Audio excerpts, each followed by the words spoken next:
Chẳng là dương cho mà mơផ្នែកទី4របស់យើងវិញម្ដងដែលផ្នែកទី4គឺយើងនិយាយអំពី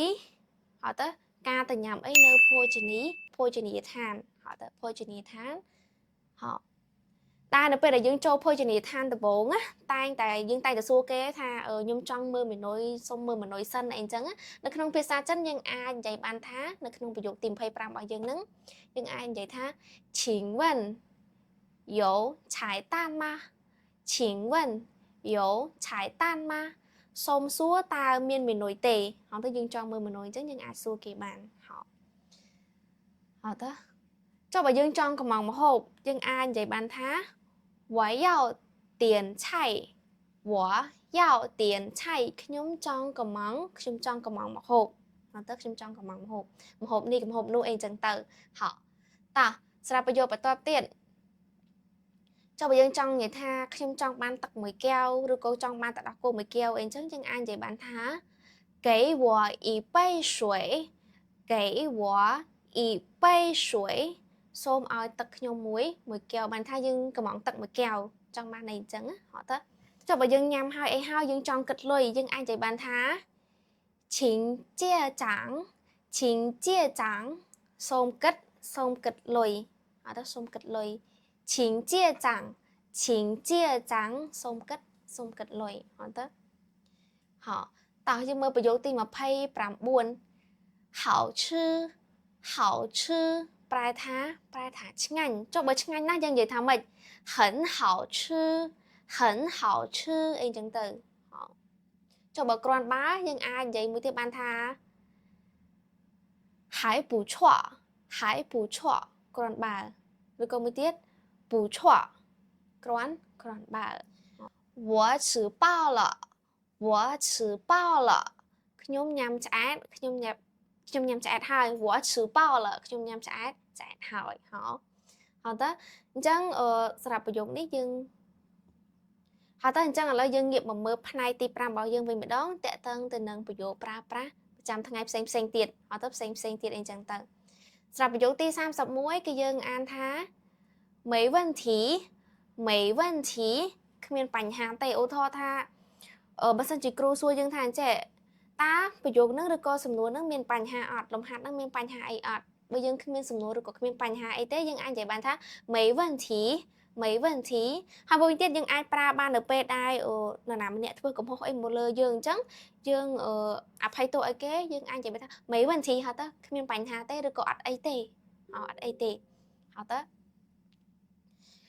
អញ្ចឹងឥឡូវយើងមកមើលប្រយោគបន្តទៀតហ៎ប្រយោគទី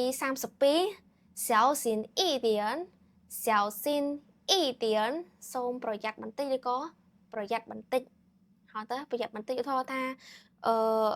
នៅកន្លែងហ្នឹងឬក៏វត្ថុហ្នឹងវាអាចបង្កគ្រោះថ្នាក់ដល់យើងអាចប្រាប់គាត់បានថា小心一点សូមប្រយ័ត្នបន្តិចឬក៏ប្រយ័ត្នបន្តិចជាមួយនឹងវត្ថុហ្នឹងរបស់ហ្នឹងដើម្បីកុំឲ្យវាអាចបង្កគ្រោះថ្នាក់មកលើយើងបានអីចឹងណាឬក៏អាចបង្កគ្រោះថ្នាក់ទៅលើគាត់បានអត់ទៅយើងអាចប្រើបានប្រយោគហ្នឹង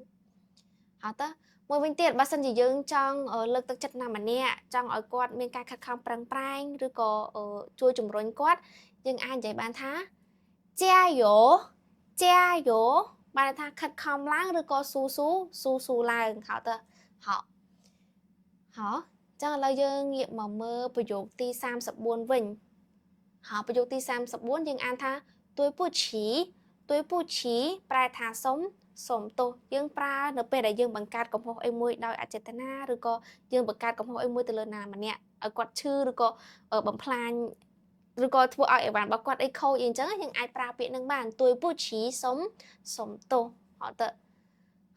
ហើយសម្រាប់ប្រយោគទី35យើងអានថា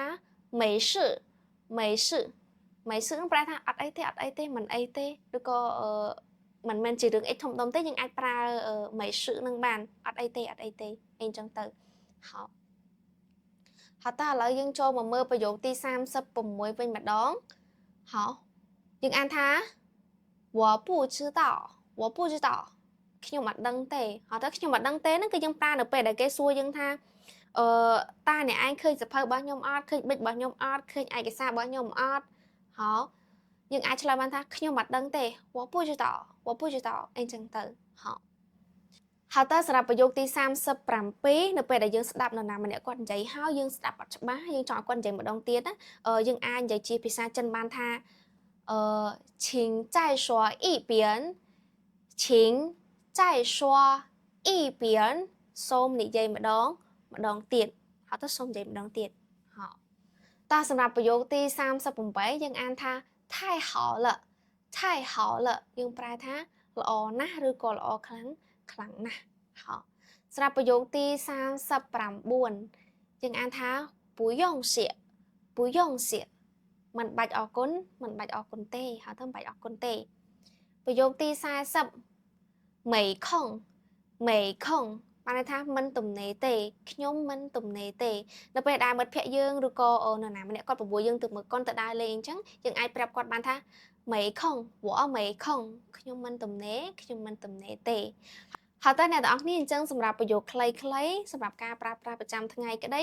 ឬក៏សម្រាប់ប្រើប្រាស់នៅកន្លែងធ្វើការងារក្តីគឺលោកស៊ូសូមបញ្ចប់ត្រឹមប៉ុណ្្នឹងសិនហើយយើងនឹងជួបគ្នាជាមួយនឹងប្រយោគបន្តទៀតនៅវីដេអូបន្ទាប់អរគុណ